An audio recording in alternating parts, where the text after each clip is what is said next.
Di video kali ini gue kedatangan sebuah smartphone murah banget yang cocok kayaknya nih buat ngabisin THR kalian setelah puasa ini. So ini dia Oppo A16e. Ayo, ada yang tahu nggak nih harga handphone ini berapa? Yaudah, jangan di spill dulu harganya berapa, mending kita bumper dulu. Selamat datang di Nyanteh dengan gua Ali. So di sini adalah channel yang suka review dan juga riset sesuatu berkaitan dengan teknologi. So kalau kalian tertarik bisa aja subscribe dulu ke channel ini dan pastinya aktifin juga notifikasinya biar tahu dan langsung tonton video terbaru kita nantinya. Oke. Jadi ini dia handphonenya dan langsung kita bahas ke desainnya. Handphone ini mengusung desain handphone yang simpel aja kayak smartphone entry lainnya yang mana memiliki bahan dasarnya polikarbonat dengan finish glossy metallic yang mana sedikit fingerprint magnet di bagian belakangnya. Kalau untuk pilihan warna handphone ini ada dua, yaitu warna biru seperti yang gue pegang dan juga warna hitam aja. Kalau ngomongin soal feel genggaman ini ya udah cukup enak ya, enak banget yang dan masuk ke kantong juga pas banget, nggak terlalu besar nggak terlalu kecil, dan bobot handphone ini cuma di 175 gram aja, jadi nggak berat. Di bagian belakangnya pun juga ada kamera BAM yang oke, punya satu setup kamera aja tapi tetap ngimbangin desain yang sekarang, jadi kayak ala-ala pakai multi kamera. Lalu di bagian kanannya ada tombol power dan volume rocker, di sisi kirinya ada SIM tray, 2 SIM 1 micro SD, dan di bagian bawah ada audio jack, mono speaker dan micro USB port untuk chargingnya. So untuk desain buat harga yang bersahabat di kantong sebetulnya ya udah pas ya. Basic namun sudah mencoba mengikuti dengan zaman smartphone sekarang. Paling yang belum ngikutin sih ya di bagian sini aja, belum desain flat set sih. Di paketannya selain kalian mendapatkan handphonenya, kalian bakal mendapatkan charger adapter beserta kabelnya, lalu ada SIM ejector, case pelindung jeli, manual dan garansinya. Kalau ngomongin display si Oppo A16e ini, sebenarnya layarnya udah memiliki desain poni kecil untuk kamera depannya dengan panel LCD sebesar 6,52 inci.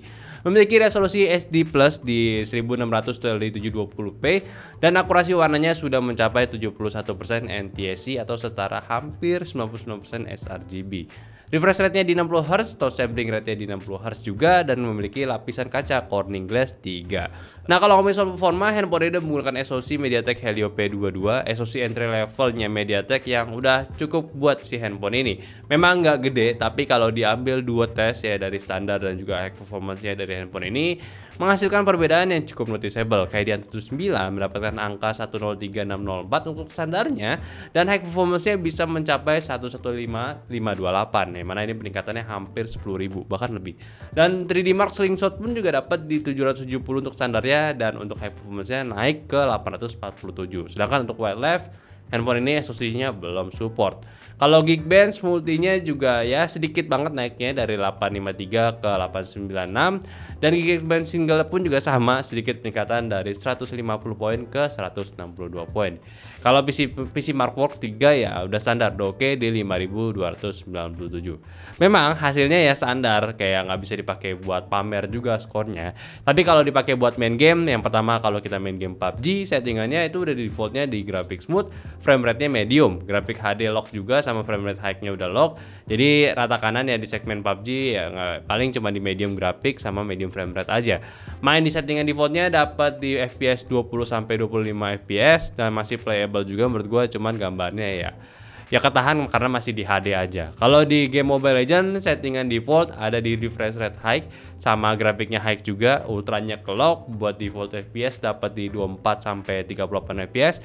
Tapi kalau biar aman permainannya ya saran gue ya setting grafiknya di low aja, refresh rate-nya di high. FPS itu bisa nyentuh dari 30 sampai 41 FPS, lebih enak jadinya.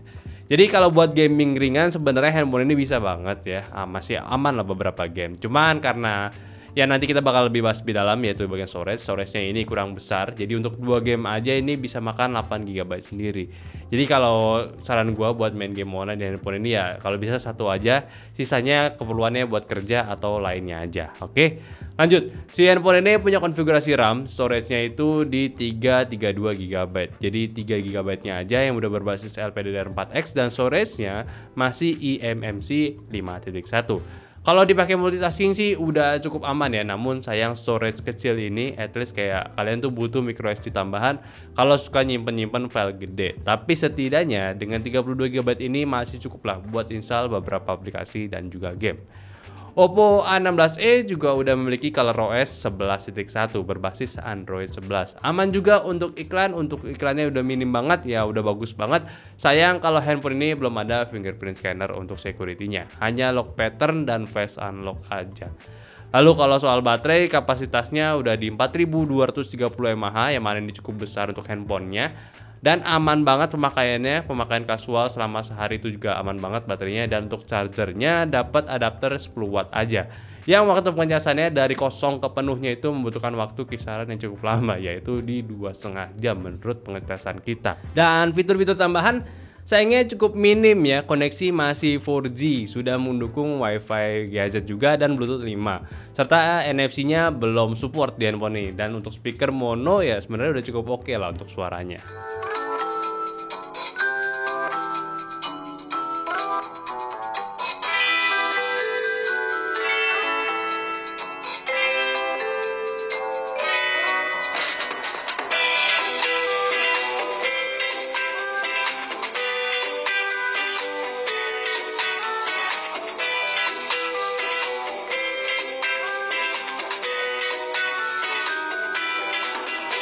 Untuk kameranya, Oppo A16e ini memiliki setup single kamera dengan kamera BAM menyerupai dengan punya dual kamera. Yang mana untuk main cam-nya sendiri punya resolusi di 13 megapiksel f2.2 dengan kemampuan videonya sudah mencapai 1080p 30 fps.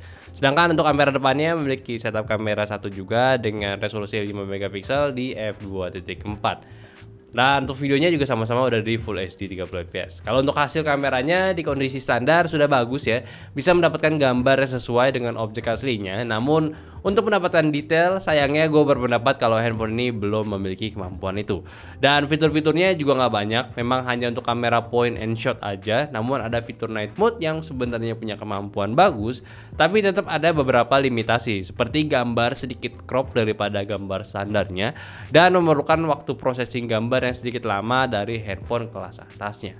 Kalau ngomongin soal kamera depan juga memiliki hasil yang baik juga untuk di harganya, standar 5 megapiksel kamera juga. Dan untuk videonya pun memiliki hasil yang surprisingly menarik buat di harganya. Gue expect-nya tuh bakalan pucat warnanya, tapi ini hasilnya sangat bagus walaupun tanpa stabilizer ya. Ini gue suka, warnanya itu cukup colorful.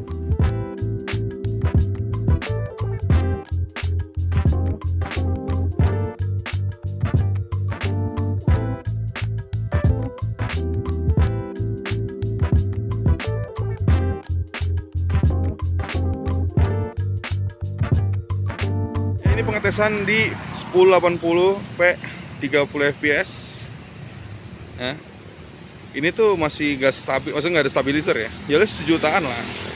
Atau sejutaan ngarep stabilizer gue getok juga. Cuma warnanya oke lah. Tuh. Nggak yang gue tuh expecting, bahkan paling kamera ya udah ini sih. Untuk beberapa alasan ya di luar ekspektasi gue gitu. Ini masih oke warnanya. Kalau mau bikin dokumenter ya bisa lah, cuman kayak harus ada tambahan lagi, mungkin kayak gimbal atau tripod. Nah, ini 1080p ya, di 30 fps sama depan belakangnya, jadi gue tes 1080 aja. Yang gue suka dari HP ini ya, kameranya ya, itu tuh audionya cuy. Lu denger gak suara gue nih?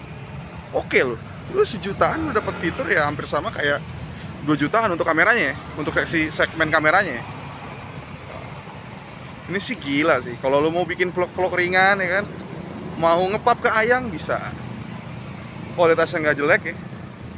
Jadi kesimpulan untuk handphone ini sebetulnya buat siapa sih gitu ya?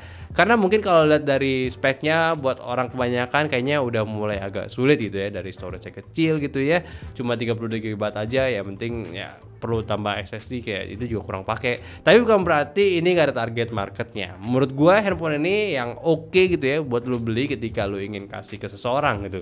Kayak anak kecil buat bantu belajar online, atau sekedar ya kasih nonton YouTube aja, atau beberapa game juga. Bahkan bisa juga ya lu beli buat keluarga yang tinggal jauh di kampung sana. Jadi kalau untuk berkomunikasi dengan kita di sini udah lebih mudah lagi. Ya intinya sebagai handphone biasa ini mah udah aman banget. Cuma pakai buat WA atau enggak SMS aja dan lainnya pun ya udah aman. Paling yang mesti ingat aja soal memori aja yang agak bermasalah. Soal spek sih gue nggak ada masalah karena ini dari harganya juga masih masuk akal, yaitu di 1,6 jutaan aja, masih murah banget buat sebuah handphone ya. So basic handphone di kelas entry ya seperti ini ya udah bagus lah gitu. Oke, mungkin itu aja dulu pembahasan gua dari Oppo A16e ya. Tolong bantu juga videonya ini di-share ke teman-teman kalian yang lagi butuh handphone murah ya, mungkin buat adenya gitu ya, buat main game. Dan jangan lupa juga kasih pendapatnya di video ini di kolom komentar, dan yang terpenting aktifin notifikasinya dulu sama follow sosial media kita di Nyandot Teh Instagram ya, dan follow akun kita yang lainnya ada di Facebook dan juga Discord yang linknya ada di deskripsi. So buat kalian yang masih puasa, semoga puasanya masih lancar dan sampai jumpa di video nyantai selanjutnya. Bye bye.